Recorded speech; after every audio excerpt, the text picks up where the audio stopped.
Por que falamos tanto do Evangelho? Pregamos o Evangelho, viver o Evangelho.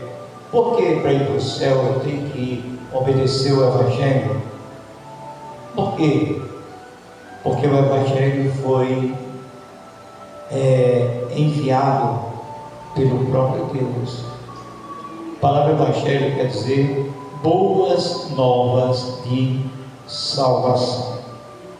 Foi anunciado pela primeira vez lá no livro de Gênesis, capítulo 3, versículo 15, onde Deus falou que da semente da mulher nasceria um que pisaria a cabeça da serpente. O Senhor estava se referindo à pessoa do Senhor Jesus Cristo. E da semente da mulher, Maria. O diabo não botou abaixo Eva e Adão. E Satanás disse: pronto, agora está resolvido, venci todos os dois. Mas ele não sabia que Deus, ele é onisciente. Ele conhece o fim antes do princípio. E de uma mulher escolhida por Deus nasceu o Senhor Jesus. O profeta João Batista, ele começou a anunciar a vinda do Senhor. Ele falava muito de Jesus. E uma certa vez ele falou sobre Jesus da seguinte maneira: eis o Cordeiro de Deus que tira o pecado do mundo. Olha, prezado amigo, prezado ouvinte, não há pecado imperdoáveis a partir do momento que o pecador se arrependa, deixe e chegue ao Senhor, que ele obtém o perdão e a salvação da sua vida. Jesus ordenou, através dos 4 evangelhos e mais no livro de Atos, 5 palavras incentivando a pregação do Evangelho. Nós não pregamos o Evangelho para fazer zoada. Não, eu pertenço à igreja, nada disso. Nós pregamos o Evangelho porque é mandamento daquele que hoje é Rei dos Reis, Senhor dos Senhores. E a primeira vez que nós encontramos essa mensagem, uma sequência de pregar o Evangelho, está em Marcos capítulo 16, versículo 15, quando ele diz: ide por todo o mundo, pregais o Evangelho a toda criatura.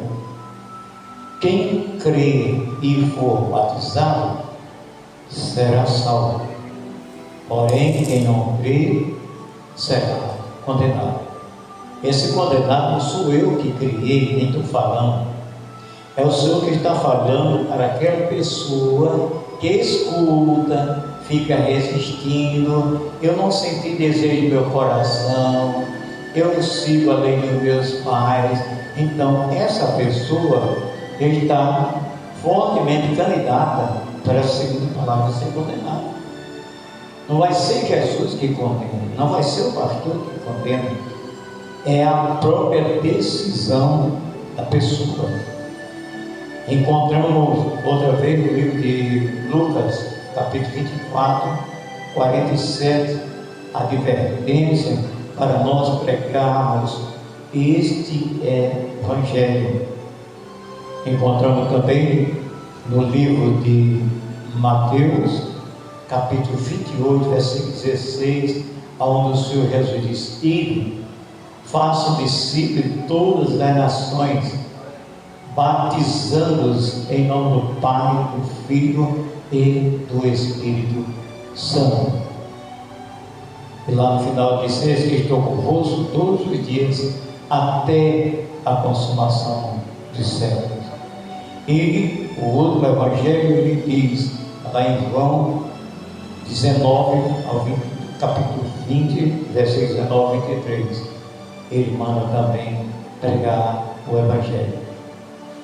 Jesus pregou pela última vez o Evangelho como pessoa, a um condenado.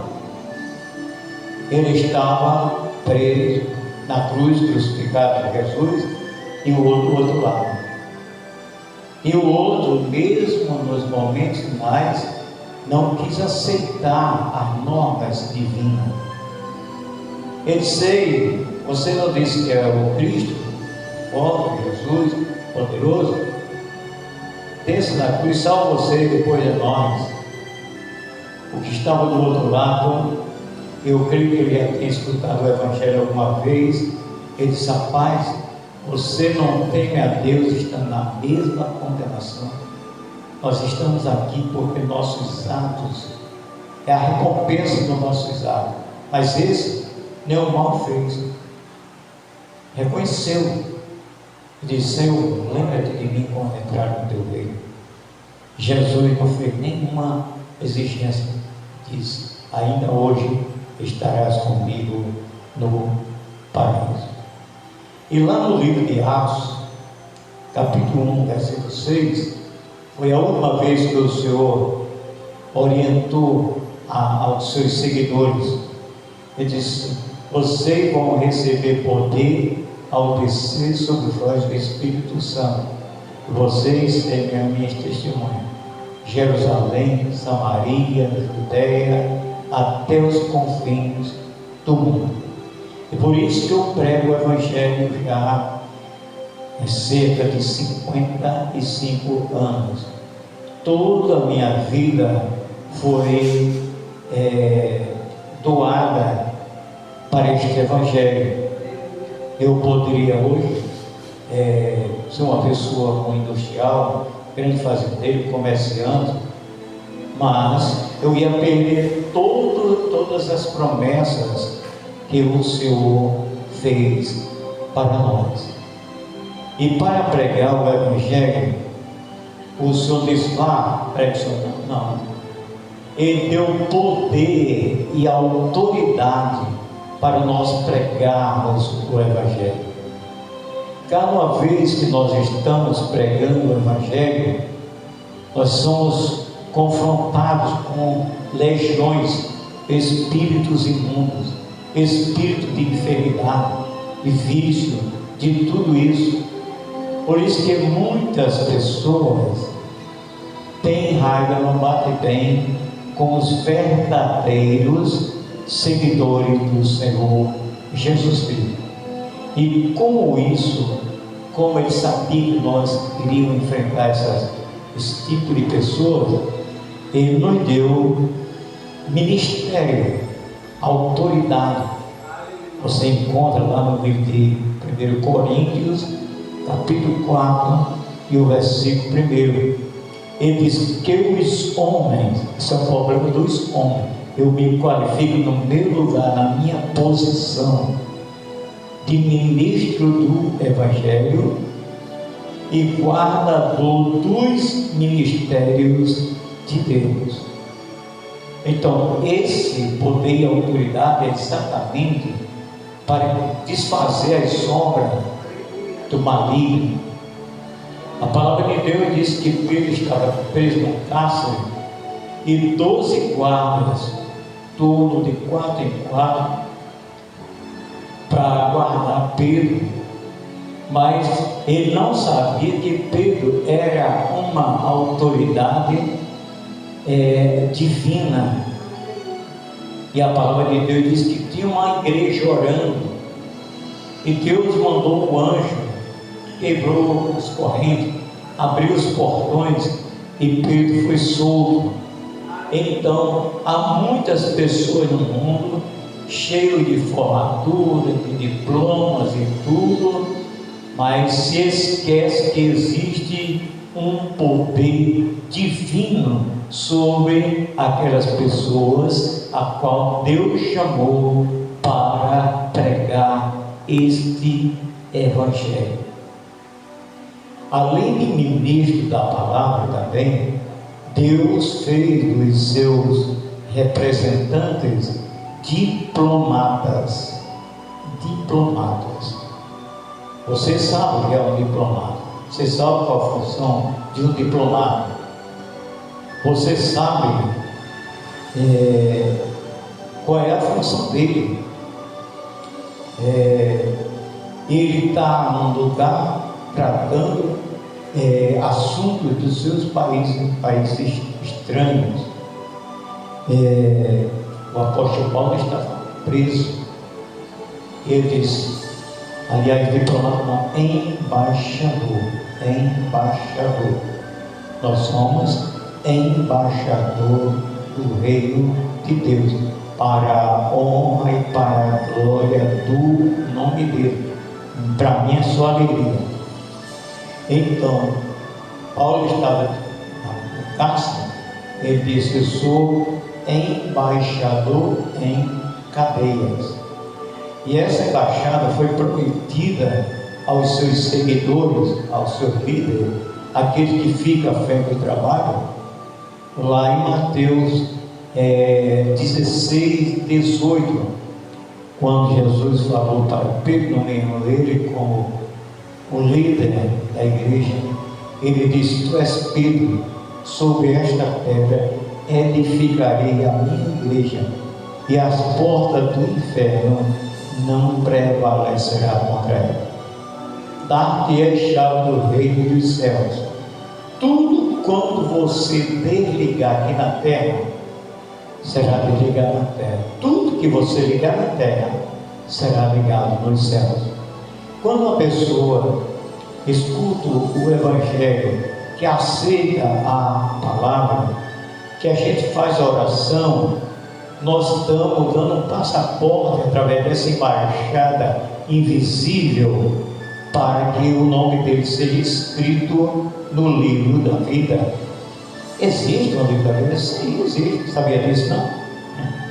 Está lá escrito em Apocalipse, capítulo 20, versículo 15: todo aquele que não foi achado escrito o nome dele no livro da vida, foi jogado no lago de fogo.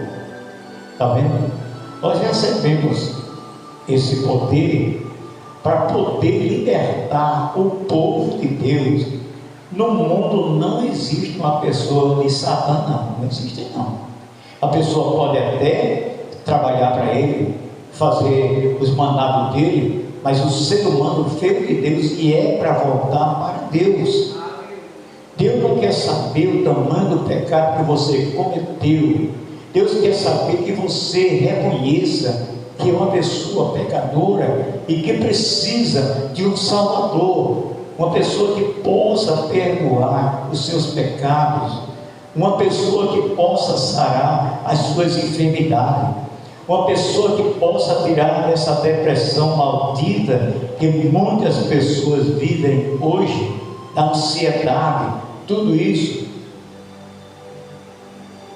Quando Deus fez o homem, ele confirmou e viu Deus que tudo que fez era bom. Deus fez o homem bom, Deus fez a mulher boa. A doença vem através do pecado. O agente da doença é Satanás.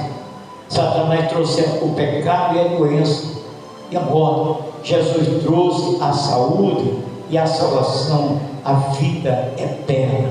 Eu vou lhe dizer uma coisa, são poucas as minhas palavras nesta noite, mas eu quero lhe falar uma coisa: desperte, porque o tempo está passando. Não há mais tempo para a pessoa ficar, será que é certo, será que é errado e tudo isso. É assim que tem milhões e milhões de almas no porão do inferno sofrendo, porque não deram credibilidade. 100 anos de pregação a Noé pregando que vinha o dilúvio para acabar com tudo, destruir. Era tempo dele se arrepender. O que foi que eles disseram? Nada. Viraram as costas para Noé. Mas também quando veio o dilúvio, bateram na porta, vê se não abriu. Primeiro, quem fechou a porta foi Deus. E quando a porta da graça for fechada, você pode ter bilhões e bilhões e bilhões de santos para você clamar, mas nenhum vai fazer nada por você. Só quem pode fazer tudo por nós, pelo pecador, chama-se o Senhor Jesus Cristo.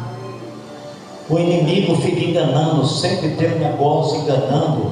Nós vemos hoje a mídia, a informática, a televisão, os meios de comunicações, de vez em quando notícia em cima de notícia, é para tirar a atenção, que a pessoa não se ligue com a sua alma. Prezado amigo, prezado ouvinte, difícil é a gente nascer, morrer não morre nunca mais. Peraí, Cristiano, você está dizendo que vai? Nós somos 3 em 1. Nós somos um espírito que temos um corpo, e um corpo que tem uma alma. O que vai se acabar é o corpo. O espírito volta para Deus, que vem de Deus. Se a alma for salva, ela vai acompanhar ele. Se não for, vai para o lugar do tormento.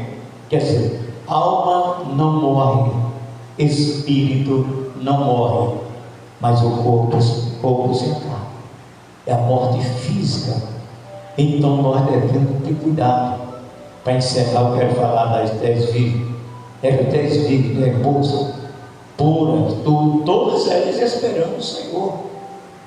Mas a palavra de Deus, Jesus disse que 5 delas eram sensatas. Tinha óleo, tinha vigilância, ficava acordado. E 5 eram nécias. Acenderam que foi de lâmpada, gastaram que foi de azeite, e todas foram dormir. Quando elas estavam dormindo, escutou o barulho da vinda do noivo. E elas correram, parece que tinha lâmpada acesa, azeite e tudo. Ela disse que não vamos dar azeite, possa ser que nos falta também. Vamos que vendem, olha aí, você pode comprar um azeite, mas não é azeite puro que nós recebemos para ir para a glória. É um azeite trocado pelo teu dinheiro, um ensino falso, um caminho errado, ou veredas. E diz a palavra de Deus que elas foram. Quando voltaram, aí sim já estava uma festa, e elas começaram a bater na porta. Senhor, abre-nos a porta. O Senhor olhou para elas: quem são vocês? Não vos conheço. Já pensou, prezado amigo, você que estava assistindo, você conviveu tanto tempo com Jesus, andou com Jesus, ouviu Jesus falar, tudo isso? A palavra de Deus diz que quem escuta a nós, está escutando a Ele. Então, é por isso que nós pregamos o Evangelho. E tem uma coisa: só o Evangelho vai botar o mundo em ordem, mas não vai botar o mundo em ordem enquanto não fizer a colheita, ovelha da direita e os bodes da esquerda. Isso está sendo literalmente pregado para a pessoa fazer sua opção. Peço que você leia a Bíblia, estude ela. Se não sabe ler, procure uma pessoa que sabe, para você aprender. Está na grande festa das bodas do Cordeiro. Que Jesus te abençoe e te guarde.